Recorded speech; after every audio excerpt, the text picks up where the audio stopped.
Letošnji program, v katerega so nanizali kar 18 dogodkov, je zelo pester, saj se bodo predstavile tako domače kot tuje skupine.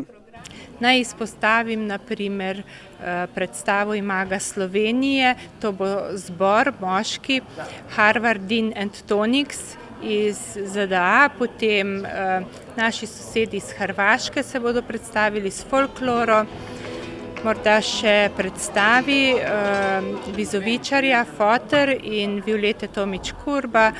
Tako bodo z raznoliko paleto dogodkov že 20. zapored popestrili poletne večere v Metliki. Kot je sinoči dejala Anica Kopinič, ki je bila 17 let na čelu prireditvenega odbora, se je v minulih 2 desetletjih v okviru prireditve zvrstilo okrog 300 dogodkov. Na grajsko dvorišče so pripeljali 4000 nastopajočih in 80 000 obiskovalcev. Ves čas in tudi letos bo tako, je celotna organizacija v rokah skupine prostovoljcev, zato jim tudi uspeva z malo denarja pripraviti pester program. Okvirno stanejo prireditve okrog 15 000 evrov.